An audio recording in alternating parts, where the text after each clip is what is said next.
Thank you very much. It's 7 minutes now past 8 o'clock. You're listening to BBC Radio Wales, and Wales's Environment Minister, John Griffiths, is preparing to address a United Nations conference in Rio. Rio Plus 20 will focus on reducing poverty, protecting the environment and securing a green economy. 20 years ago, it attracted world leaders and world attention. This year, Barack Obama's not there, David Cameron, nor Germany's Angela Merkel are attending, and indeed the coverage has been far more subdued. More than 50,000 policymakers, environmentalists and business leaders from around the world will be there, though, marking the 20th anniversary of that landmark Earth Summit that paved the way for the Kyoto Agreement on greenhouse gases. But what will be achieved this time? It's being reported this morning that agreement's been met, albeit with some scepticism from many sectors. So 20 years on, what can be achieved this time, and what was the legacy of what happened 20 years ago? Jane Davidson is the director of the Sustainability Institute Inspire at Trinity St David's and a former minister, of course, for sustainability. Good morning to you. Good morning, and Oliver. Andy Middleton too, the founding director of the TYF Group in St David's. Well, you tell me what you do, Andy. We teach people in the outdoors and nature, and we work with business and government to help them make connections between common sense and sustainability. There you go. Right. Well, Jane Davidson first. What do you hope for this time? What we hear anyway about the draft agreement is it's not terribly dynamic, is it? Well, I think if you look back to Rio 1992, we did see binding legal agreements on climate change, on biodiversity, on desertification. And as you said, it led to the Kyoto Agreement, which remains the only legal agreement across the world that there's ever been on climate change. What I'd like to see out of this conference, and it is a conference for our times, is that we have new sustainable development goals to replace the Millennium Development Goals that are due to come to their end in 2015. Sounds like they haven't agreed any goals, though. They haven't even agreed a timetable towards setting goals. Yeah, I think that if you expect this conference to come out with a legal agreement, you will be disappointed. But the point about the Millennium Development Goals is that they were set, and then countries embraced them and set their own targets. And I think that it's really important out of this conference that we do see sustainable development goals developed, and then coming back to individual countries that can then set targets around those goals. But the most important thing about Rio, if we're honest, is that, as Jonathan Porritt was saying earlier, we're in a really difficult situation. We know that resources are running out. We know we're using much more than our individual planet can support. We know we have population challenges, food challenges, energy challenges, water challenges, and we have to rise to that agenda. Yes, but as Jonathan Porritt was also saying, unfortunately, at the moment, there are higher priorities for world leaders. The growing financial crisis. That's why Cameron, Obama and Merkel aren't there. And they don't want to make it more difficult for industry and for manufacturing, do they? But the irony is, Oliver, that, of course, the government made it much more difficult for industry and manufacturing when it pulled the plug on solar energy, for example. It makes it more difficult for industry and manufacturing when it doesn't support energy efficiency. We can make the green economy work. In what sense does the government not support energy efficiency?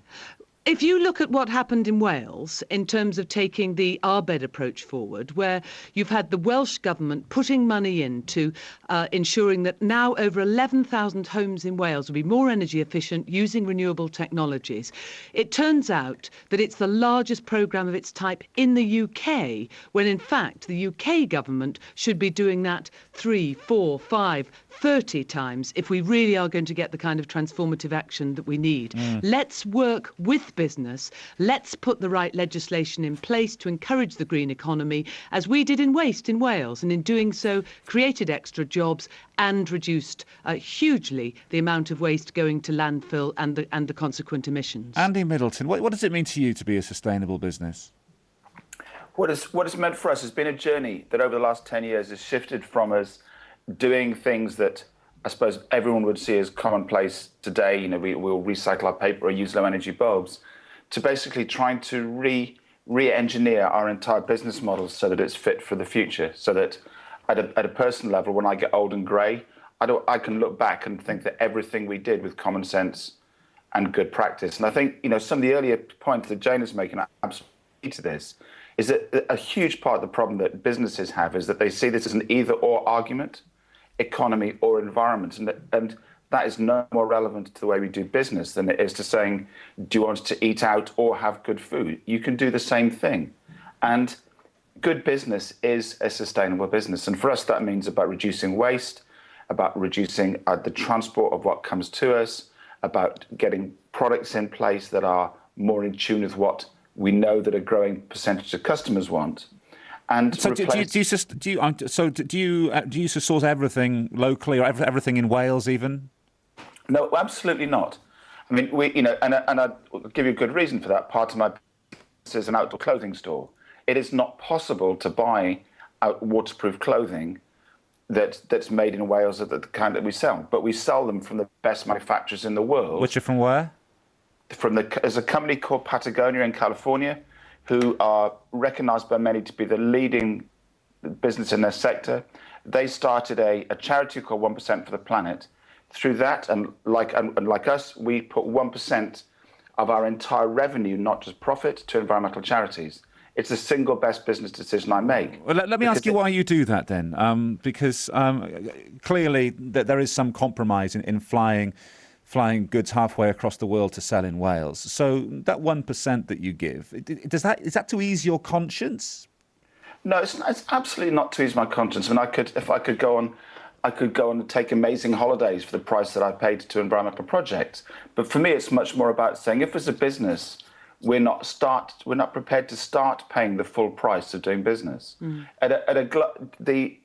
The phrase "one planet living" that many will be familiar in Wales is the idea that we live on one planet's worth of resources. What that means would be paying the full price for the damage we do to nature.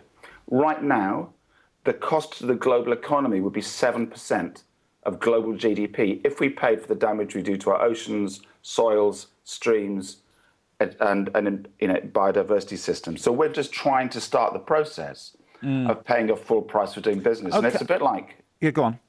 It's a skewed view of the economy where we've been allowed for the last 20 years and more to continually displace paying the full price for a later generation. Doesn't matter. Sooner or later, that has to be paid, and we're starting that process. It doesn't matter, though, does it, Jane Davidson, what we do here in Wales? A country of 3 million in a world approaching 7 billion with higher priorities, and we've got the three most important leaders in the world, if you like, or three of them anyway, not attending. We've still got subsidies for fossil fuels, which are lobbied for heavily by larger, more important nations than our own. It doesn't really matter what we do in Wales. I think it does. I mean, I think there's a critical point about the green economy, which is that, if we want to militarise it, because often people use that language, the green arms race is already worth £3.2 trillion. We want some of that investment to Wales. I mean, we have manufacturing skills here. We also have an ideal environment here in terms of actually benefiting from renewable energy, for example. This whole debate is about prices, about jobs and security. And John Griffiths is there in Rio at the moment saying that Wales is taking this seriously and is proposing to put sustainable development at the heart of what it does in legislation. And it's an open opportunity for the people of Wales at the moment until mid-July to respond to that call and say what they want that legislation to look like. But if we want to preserve the world better for the future, we need to be taking action now. Thank you very much. If I could just come back in there briefly, Ollie, I think the idea that Wales can't do anything is absolutely right if you look at just the numbers, but that's never stopped anyone starting a new business, starting a new enterprise, or in Wales's perspective, starting an industrial revolution. So if we think we can't make a difference, we'll be right. If we think that it's possible to demonstrate that a small country that's finding a new way in the world can do things differently, then Wales can have a far bigger role to play than we ever dreamed of. The biggest excuse that people give is that we can't do anything which justifies doing nothing. Yeah. As a business, And as a country, we have the opportunity to do something special, and that's the least we can do. Thank you very much, both. Sorry to stop you there, Jane Davidson. It's time. It's time and nothing else that stops us. But that was Jane Davidson, and also with us Andy Middleton, Director of the TYF Group. It's coming up to 17 minutes past 8. It's Thank a Teacher Day today, and in the spirit of that, David Small from Chester's got in touch. Hi, David. He says he wants to nominate Mr Charles from Llandrindod High School, a geography teacher. David says he brought a lot of interesting things to the subject, including weather, a subject which fascinates most of us, David, I must admit. So I'm sure Mr Charles will be delighted to hear you thanking him on air. Thanks very much for that. You can get in touch with us. Of course, you can tweet us at BBC Radio Wales or email goodmorningwales@bbc.co.uk if you want to.